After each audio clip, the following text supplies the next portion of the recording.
जिले की हलचल। आकाशवाणी लखनऊ से प्रस्तुत है जिले की हलचल। आज सुनिए बस्ती और सोनभद्र जिलों की हलचल। पहले सुनते हैं बस्ती जिले की हलचल। आलेख और स्वर है अमित कुमार सिंह का। बस्ती जिले में मुख्यमंत्री योगी आदित्यनाथ के सख्त आदेश के बाद जिला प्रशासन एक्शन में आ गया है। जिले में गौशाला के रखरखाव और गर्मी में गौवंश की सुरक्षा को लेकर कलेक्ट्रेट सभागार में डीएम की अध्यक्षता में अहम बैठक हुई। बैठक में हर गौशाला के लिए नोडल अधिकारी तय किए गए। बस्ती में गौशालाओं की बदतर स्थिति को लेकर मुख्यमंत्री योगी आदित्यनाथ की नाराजगी के बाद जिला प्रशासन हरकत में आया। इसी कड़ी में कलेक्ट्रेट सभागार में जिलाधिकारी कृतिका जोशना ने विभागीय अधिकारियों और सभी शासकीय अधिकारियों के साथ बैठक की। इस संबंध में जिलाधिकारी बस्ती कृतिका जोशना ने बताया हमने सभी गौशालाओं को लेकर के एक विस्तृत बैठक की। इसमें हमने कुछ नए नोडल अधिकारी भी बनाए हैं। मीटिंग में हमने सबसे पहले तो जितने भी जीओ हैं उनसे सभी लोगों को अवगत करा दिया। इनको ये भी बताया कि जब ये निरीक्षण करने जाएं तो किस प्रारूप पे इनको निरीक्षण करना है, एज वेल एज गौशाला में इनको क्या देखना है। उसी के साथ गर्मी से बचाव के लिए सभी अधिकारियों को अवगत कराया गया है।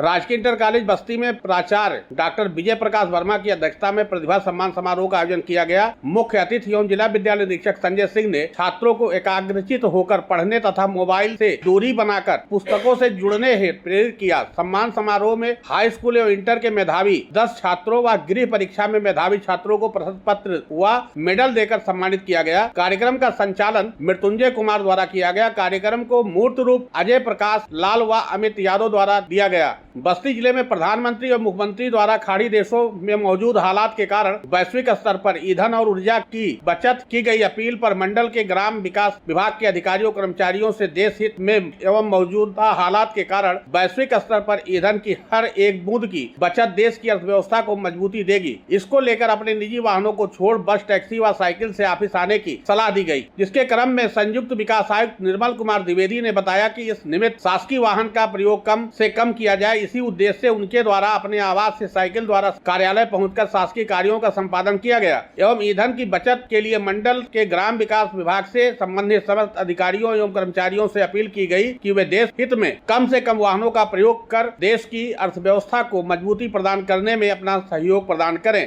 बस्ती जिले में तहसील दिवसों में फरियादियों की लगी भीड़। सदर तहसील में 90 शिकायतों में 6 का निस्तारण मौके पर कराया गया। बस्ती जिले में भारतीय जनता पार्टी द्वारा आयोजित पंडित दीनदयाल उपाध्याय प्रशिक्षण महाअभियान के अंतर्गत 2 दिवसीय जिला प्रशिक्षण वर्ग और प्रदर्शनी का भव्य शुभारंभ शनिवार को विक्रम जोत में हुआ। प्रशिक्षण वर्ग में कुल 11 सत्र आयोजित किए गए, जिसमें पहले दिन 7 तथा दूसरे दिन 4 सत्र संपन्न होंगे। मुख्य अतिथि डॉक्टर रमापति राम त्रिपाठी ने प्रदेश के सम्मुख चुनौतियों एवं निदान के हमारे प्रयास विषय पर संबोधित करते हुए कहा कि भारत की बढ़ती शक्ति से घबराई देश विरोधी ताकतें सामाजिक और आर्थिक अस्थिरता फैलाने का प्रयास कर रही हैं, लेकिन भाजपा राष्ट्र हित के लिए निरंतर कार्य कर रही है। दूसरे सत्र में पूर्व मंत्री डॉक्टर सतीश द्विवेदी वैचारिक अधिष्ठान विषय पर अपने विचार रखे। बस्ती में गौ सेवा आयोग के उपाध्यक्ष महेश शुक्ला ने कहा कि गौ आश्रय को अब 5 से 7 हेक्टेयर में निर्माण कराया जाएगा। उन्होंने कहा कि आज पशुपालकों की संख्या निरंतर घट रही है। लोगों को पशु पालने के लिए निराश्रित पशुओं के देखभाल के लिए जन आंदोलन के रूप में लेना चाहिए। गौ सेवा आयोग के उपाध्यक्ष श्री शुक्ल ने कहा कि राज्य सरकार गौ सेवा को केवल सांस्कृतिक दायित्व नहीं, एक पवित्र के रूप में स्वीकार करते हुए सतत कार्य कर रही है। बस्ती जिले के सल्टुआ विकासखंड में गरीबों के लिए बड़ी सौगात मिलने वाली। अब महंगे मैरिज हॉल की टेंशन खत्म होगी। यहाँ वैवाहिक कार्यक्रमों के साथ मीटिंग और सरकारी आयोजन भी हो सकेंगे। ये बहुउद्देशीय भवन सिर्फ एक इमारत नहीं बल्कि गरीब परिवारों के आत्मसम्मान की नई नींव है। इस संबंध में ब्लॉक प्रमुख प्रतिनिधि दुष्यंत विक्रम सिंह ने बताया,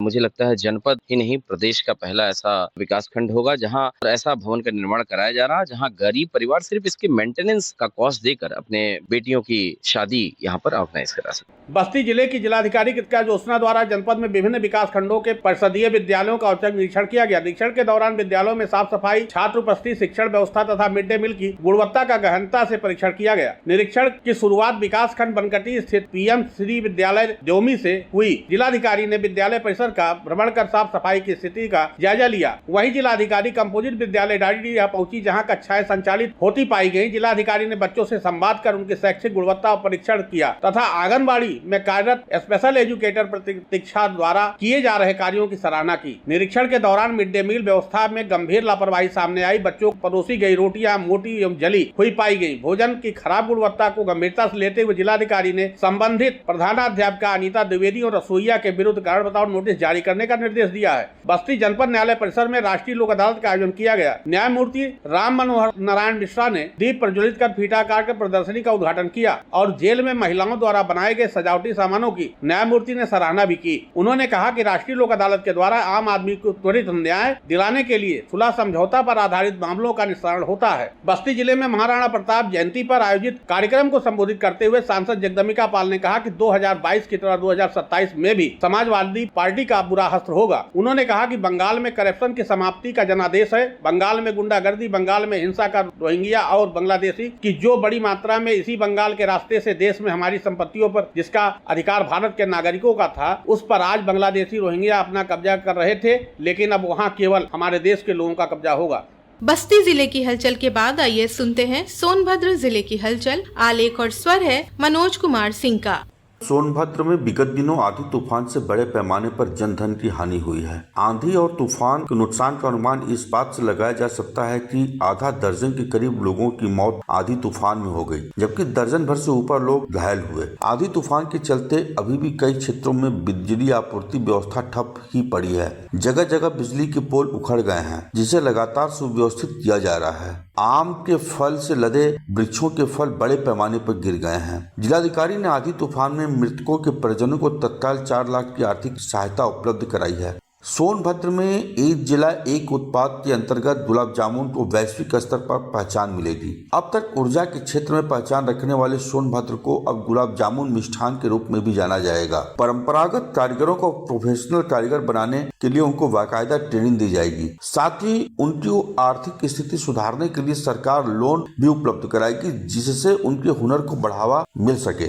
जनपद सोनभद्र में मुख्यमंत्री युवा उद्यमी विकास अभियान के तहत युवाओं को उद्यम के क्षेत्र में नई उड़ान मिल रही है। जनपद के करीब 2000 युवाओं को ब्याज मुक्त 100% धनराशि दी गई है। सोनभद्र में 5 दिवसीय अंश निर्धारण का विशेष अभियान चलाया गया। राजस्व विभाग द्वारा आयोजित इस अभियान में जनपद की 4 तहसीलों को मिलाकर लगभग 20,000 से ज्यादा खाता धारकों के अंश का निर्धारण किया गया। जनपद सोनभद्र जो पूरे देश को विद्युत आपूर्ति करता है, यहाँ की बिजली उत्पादन से देश की राजधानी दिल्ली को रोशनी मिलती है, लेकिन दुर्भाग्य की जनपद के ही 834 मजरों को आज तक आजादी के लंबे अंतराल के बाद भी बिजली आपूर्ति नहीं की जा सकी है। नवागत जिलाधिकारी चर्चित गौड़ ने इस तरफ विशेष अभियान के तहत हर हाल में विद्युत व्यवस्था उपलब्ध कराने के विशेष निर्देश दिए हैं। जिलाधिकारी ने इस कार्य की प्रत्येक सप्ताह में खुद मॉनिटरिंग अपने पास रखी है। जिलाधिकारी के सख्त आदेश से बिजली विभाग के हाथ पांव फूल रहे हैं। अनुमान ये लगाया जा रहा है कि जिन मजरों में विद्युत आपूर्ति व्यवस्था नहीं हो पाई है, वो अति दूर क्षेत्र है। ऐसे में इस अभियान को अमली जामा पहनाना काफी परेशानियों भरा है। सोनभद्र में विगत माह भर के अंदर में 2 दर्जन से अधिक मौतें सड़क दुर्घटनाओं में हो गई हैं। आए दिन ओवरलोड ट्रकों के संचालन से दुर्घटनाओं का घटित होना जनपद के लिए अब आम बात हो गई है। परिवहन विभाग के साथ साथ खनन विभाग हर हाल में ओवरलोड वाहनों के संचालन को चालू रखना चाहता है। इसके लिए बाकायदा खनन और परिवहन विभाग अंदर खाने से अवैध वसूली करते हैं। जनपद सोनभद्र में प्रारंभ हुए जनगणना के कार्य में सरकारी अमला बढ़ चढ़कर हिस्सा ले रहा है। 7 मई से प्रारंभ हुई जनगणना के प्रथम दिवस पर ही कुल 19,984 लोगों ने स्वगणना कर पूरे प्रदेश में एक दिन में सर्वाधिक गणना कर प्रदेश का प्रथम जिला बनने का गौरव हासिल किया है। जिलाधिकारी चर्चित दौड़ के कठिन प्रयास से इस अभियान को अमली जामा पहनाया जा सका है। अपने संबोधन में उन्होंने कहा कि किसी भी देश की जनगणना उस देश की आगामी विकास की धुरी होती है। जनगणना के आधार पर ही विकास की विभिन्न योजनाओं को लागू किया जाता है। जनपद में हाल के दिनों में तेज धूप और लू से आम जन जीवन प्रभावित है। तेज धूप का आलम यह है कि सुबह 9 बजे के बाद से लोग घर में सिमट जा रहे हैं। सड़कों पर सन्नाटा छा जा रहा है, जो देर शाम होने के बाद ही सड़कों पर रौनक नजर आ रही है। सर्वाधिक परेशानी जानवरों, पंछियों को देखने में मिल रही है। हालांकि गौशालाओं में पीने के पानी की विशेष व्यवस्था के निर्देश हैं, जबकि नगर पंचायतों और ग्राम पंचायतों में पीने के पानी के लिए विशेष ध्यान रखने के आदेश दिए गए हैं। हर ब्लॉक और जिला मुख्यालय पर पेयजल के लिए हेल्पलाइन नंबर जारी किए गए हैं। सामाजिक संस्थाओं द्वारा भी जगह जगह शरबत के साथ साथ पेयजल की व्यवस्था की जा रही है।